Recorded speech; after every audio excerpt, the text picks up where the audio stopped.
All right, guys.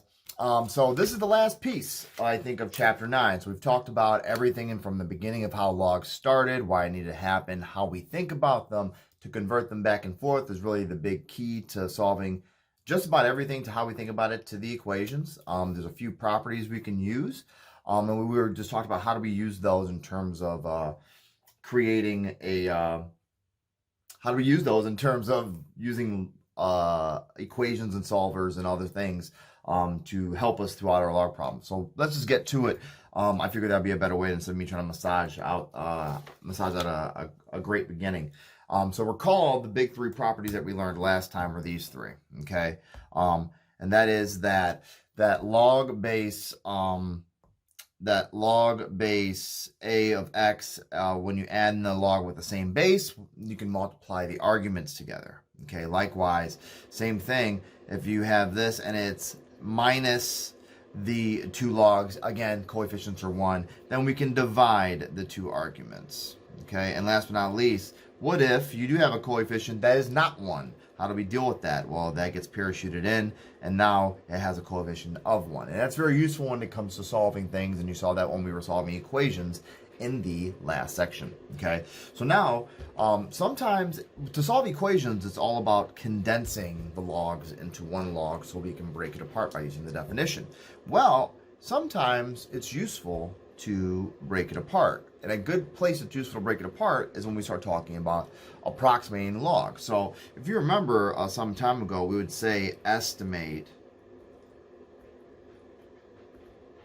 okay, estimate say log base 2 of 56, okay? And then we would do some fancy work. We would go to the side and we'll say, okay, 2 to what exponent is 56, right? And then, well, that, we got to play a game now. Well, 2 to what power is close to 56? So let's see, 3, 4, 16, 5 is 32.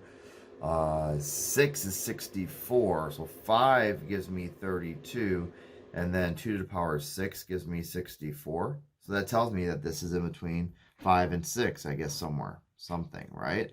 But what if we can use information we already know that already coexists in it by using one or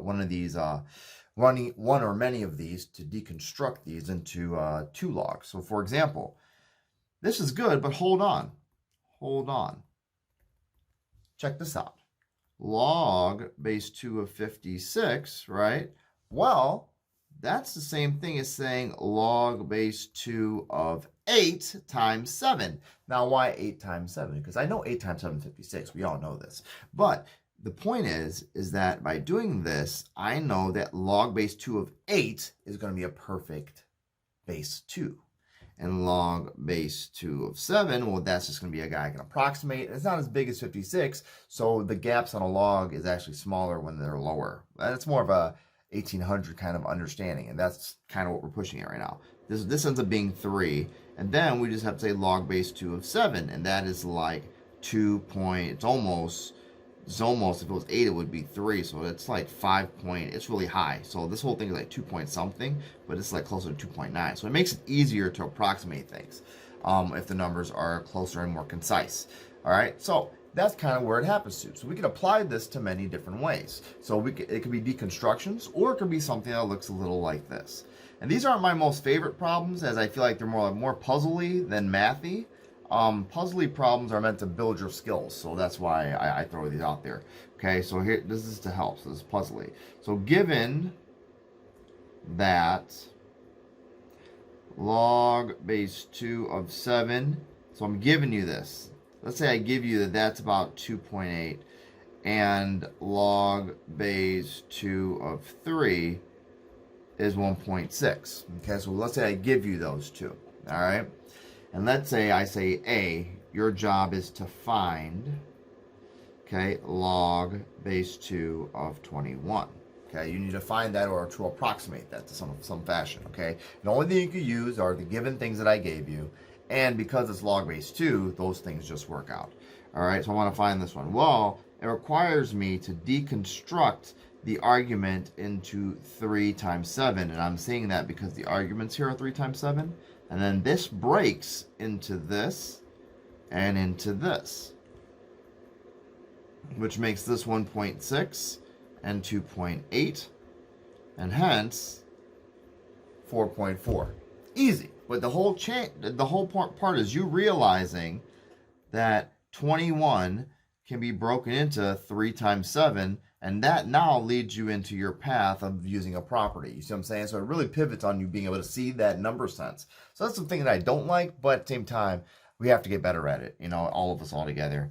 So work at it. It requires work and effort. This is not as easy as what it could be. So that means this thing is approximately 4.4. Okay, so these are the kinds of problems we want to approach. Let's get another one. All right, and this time I want to use, let's make this a part B, and let's use the same problem actually. Log base 2, and this time I want to do 3.5. Okay, so 3.5 is a little trickier, isn't it? Right? You look at that thing, you're like, whatever, right? But let's be real. If you think about the whole idea of your log properties, we have stuff for division, multiplication, and exponents in there. So if I can rewrite it as those, then I have a whole slew of things I can use to decompress them. Yes.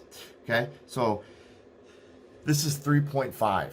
I'm going to rewrite this as a fraction because fractions means there's a division bar, which means I can use the division property. So this is going to be log base 2 of 7 over 2.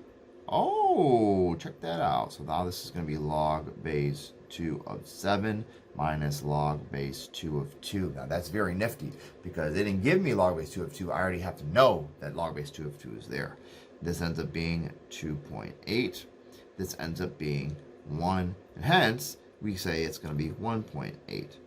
Okay, so don't forget how to add and subtract decimals because that's a very, very crucial thing. Okay, so far so good. This is not that bad, right, guys? All right, so how about this one? What if someone had said, hey, using the same thing, we'll call this part C, I want you to find log base 2 of 7 divided by 9. Okay, so right now it's not really clear on why it's 7 divided by 9. So sometimes it's going to be you pushing the numbers around. But I do know this. If I have a division sign, I can use the division property yet again, and then it'll be x log base a of x minus log base a of y. So that's what I'm going to turn this into.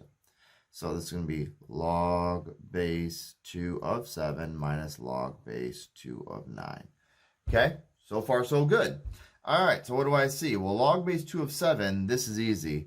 This is 2.8. But this log base 2 of 9 thing, I don't know what that is yet. Or do I? Isn't 9 3 to the second power? Or 3 times 3? Okay, so you can look at this one of two ways. You could look at this as like this. So this is what I saw. I saw 3 squared. Why? Because then I can take this and I can parachute it out to then make it a coefficient. And that makes that log base 2 of 3. That's probably what I'm going to do. So this gives me log base 2 of 7 minus 2 times log base 2 of 3. Again, just using the exponential coefficient backwards. We normally take this and we'll throw it in there, right? But instead, I pulled it out and it went back this way. Okay, so let's keep it moving. So what is that giving us? Well, now these are both given pieces. That is 2.8. They gave us that. This is 2 times log base 2 of 3, which is 1.6. They gave us that. So 2.8 minus 3.2, and that's negative 0.4. Okay, so again, not really hard. It's just sometimes you have to push the numbers around. Okay, and if you were to look at that 9 as 3 times 3 and turn to an addition problem, and then you subtracted that addition problem, that's okay. It could work the same way as well. All right, so let's do 1 or 2 more, and then we should be able to rock and roll and be free. Okay, so let's do a brand new one. How about this? What if I did right? What if I did a new problem? This one came from fall of 2004, and I give you that log base 9 of 2 is 0.32, and log base 9 of 20 is 1.36, and I say find log base 9 of square root of 20. All right, so this one looks a little freaky, but not to freak out, okay? So you have to tie some rules in that you already know. All right, if I'm going to do this, well, that square root, we don't have a law for roots, but we do have a law for exponents, right? The parachute boy. So why can't we just parachute this? It turns into an exponent. Because don't we know that all roots are exponents, right? So I'll just use what we know from the past. And I'm going to shoot that guy out of there. Done. Now, looking at this, I know log base 9 of 20. They gave it to me. That's 1.36.